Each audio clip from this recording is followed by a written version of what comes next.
Maka jangan pernah engkau tinggalkan setelah sholat kamu membaca Allahumma a'inni ala zikrika wa syukrika wa husni ibadatik. Ya Allah, tolonglah kami supaya selalu mengingat engkau ala zikrika dan mensyukuri nikmat engkau, dan tolong kami selalu beribadah kepada engkau.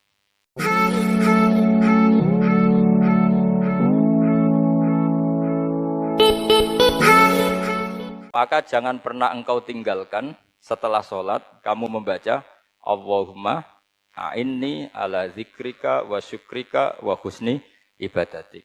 Ya Allah, tolonglah kami supaya selalu mengingat engkau ala zikrika dan mensyukuri nikmat engkau, dan tolong kami selalu beribadah kepada engkau. Lalu kalau melihat asbabil wurud, kalau dalam ilmu hadis biasanya disebut asbabil wurud, kalau dalam ilmu Quran disebut asbabin nuzul, tentu yang didhawuhi itu ya mu'ad. Tapi Anda tidak boleh begini, saya tidak wiridan itu, yang disuruh Nabi kan mu'ad, saya kan tidak mu'ad. Itu tidak boleh seperti itu. Makanya kita tidak boleh terlalu tekstual, karena tadi resikonya Anda tidak mengikuti kaidah al-ibratu bi umumil lafzi la bi khususi sabab. Sebab itu saya tadi di kantor rektorat ya Pak Ondas ya, bilang nanti untuk kajian yang di kantor rektorat pakai kitab Syajaratul Ma'arif, karena kitab itu juga yang sekarang dalam proses penerjemahan saya dengan Pak Quraisyab di PSK, yang di sini pakai kitab Itqon. Nanti mulai bulan depan, karena saya dipaksa untuk meneruskan. Ini sudah kayak Tuhan saja maksa-maksa. Itu pakai kitab Itqon. Nanti babnya tak kasih yang mendesak untuk diketahui. Termasuk apa? Al-ibratu bi umumil lafzi la bi khususi sabab. Sehingga di Quran misalnya begini, ada cerita begini.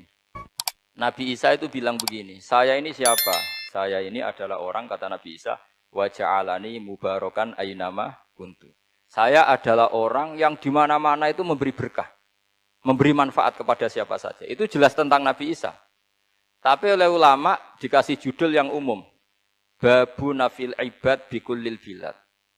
Bab bahwa seseorang harus bermanfaat hidup di mana saja, kapan saja. Meskipun itu Allah cerita tentang Nabi Isa. Tidak bisa kamu bilang itu kan Isa, saya kan tidak Isa. Tidak bisa seperti itu. Isa adalah ibaratun an ahlil khairi. Isa adalah figur orang baik. Tentu yang dilakukan baik. Tentu kebaikan boleh ditiru siapa saja. Jadi sehingga nanti pada akhirnya nama-nama yang disebut Allah di Quran itu kalau nama orang baik tentu kita boleh ikut. Paham ya? Kalau nama orang buruk tentu kita tidak boleh ikut. Ya gitu aturannya. Sehingga tadi ada al-ibratu bi umumil lafzi la bi khususi sabab. Jadi yang jadi pegangan adalah standar kalimat umum dengan pemaknaan yang ditentukan ulama. La bi khususi sabab, tidak terkait sebab itu. Misalnya yang paling masyhur tentu dalam hadis Madinah itu kira-kira kan utaranya Mekah ya, kira-kira ya. Utaranya Mekah apa selatannya? Utaranya kayak ya, utaranya. Dulu penduduk Madinah itu kalau bikin kloset itu, pokoknya kalau qada'ul hajat itu menghadap ke utara atau selatan.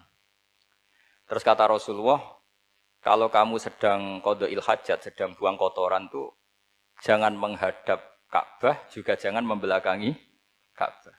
Itu Nabi redaksinya unik. Walakin syarriku aw gharibu. Tetapi kamu menghadap barat atau menghadap timur. Itu semua riwayat walakin syarriku aw gharibu, tapi kamu menghadap barat atau timur.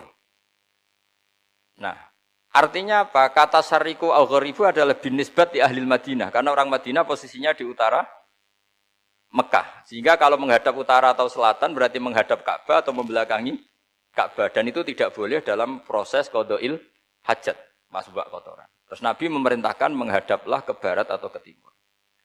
Nah, al-ibratu bi umumil lafzi la bi khususi sabab juga direvisi oleh ulama begini, kecuali sebab itu ada ilat.